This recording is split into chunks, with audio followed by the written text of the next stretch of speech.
But you are starting all the way back in the field in 30th. Your thoughts and your game plan, Daniel?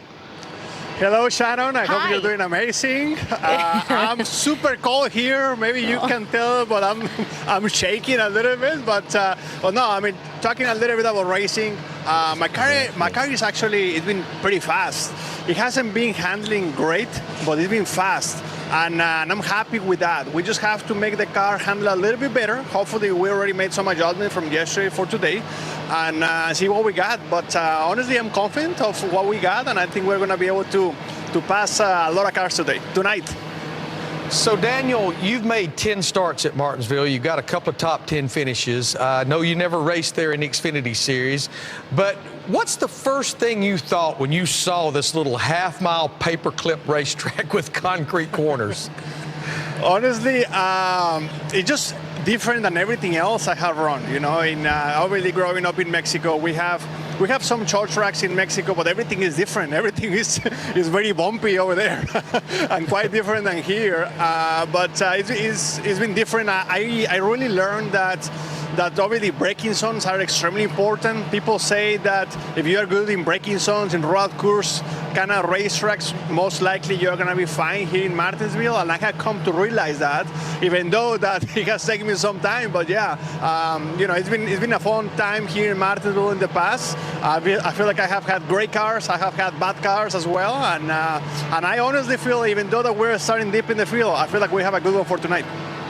Hey, amigo, first off, I got to say, as soon as you came on, we all started smiling because your enthusiasm, your excitement, it's contagious among all of us up here. So it's great to see that you're having a good time.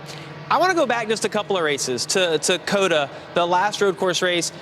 You lead every lap in the first stage. It looks like you've got the car to beat. Obviously, you get a flat on the next restart. You then have some power steering issues. But your teammate, Ross Chastain, wins. Was it bittersweet, though, to know that you probably had the car to beat and then for your teammate to go on and win?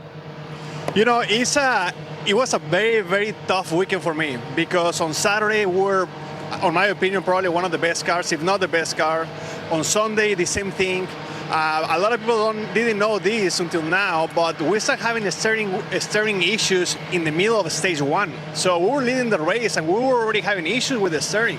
And even with those issues, I thought we were going to be fine. That's why we decided to stay also out in that stage one to be able to get some points, just in case something was going to happen. And then we got the flat, and then the steering went off completely. My shoulders were destroyed. Obviously, when you have a car that fast, you want to win. Once the steering went completely off and I could barely turn the car, probably on lap 28, lap 30, by the end of stage two, at that point I knew I wasn't going to be able to win the race, even though I had the best car. And at that point I was only pulling for the one, and already they had a fast car as well, and they were able to do everything correct to make it happen. So, Daniel, I heard a man say one time, there's no one better, there's no one smarter than all of us working together. Now, you've driven for some multi-core operations. You drove at Joe Gibbs Racing, at Stewart-Haas Racing. And when I look at some of these organizations, a lot of them talk the talk. They talk about how they're pulling for their teammates. But I get a feeling at Trackhouse Racing, it's truly one team fielding two cars. But I think that's what Justin Marks has kind of mandated. This is the way we're going to operate. Yeah, honestly, Larry, it's been such a pleasure to be part of this journey with Trackhouse Racing since the very beginning, because I have seen the plans since it was only on paper, and then it started to become reality, and now here we are with a strong organization of two cars working together. I enjoy a lot working with Ross and with Phil, his crew chief, and his entire team. We share a lot of information. We really try to help each other, and at the same time, obviously, we're very competitive. So we want to also try to keep pushing each other to keep getting better. So it's been a lot of fun, and we're looking forward to keep pushing ourselves. You know, Daniel, every driver team has certain tracks or favorite tracks that they feel like they're going to either run well at or win at. What coming at, like the schedule ahead, what tracks do you have circled that you think that's the place we could get our win? I know you ran well at the Bristol Dirt Track, which you said was a little bit of a surprise, but where do you see the 99 team maybe being able to get to victory lane? You know, Jamie, something good about our team right now is that I feel like we're strong most of the places that we go.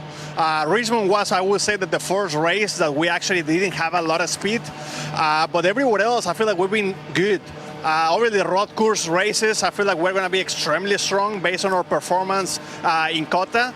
But you never know. I mean, last year I had no experience in dirt, and we finished in the top 5 somehow. So you never know. I feel like we just have to keep a positive mindset, keep working very hard, keep pushing ourselves, and the wins are going to come. I have no doubt about that. I don't see your teeth chattering anymore, but I do want to tell you that it's 82 degrees in Monterey right now, just in case you were wondering. Let me tell you that Really? my Coke is not cold. This is very warm, and you see? Look at, he got the sponsor in and everything. Good job, Daniel. We love it. Hey, good luck out there. It's always a pleasure to catch up with you. Thank you, guys. Have fun. Awesome.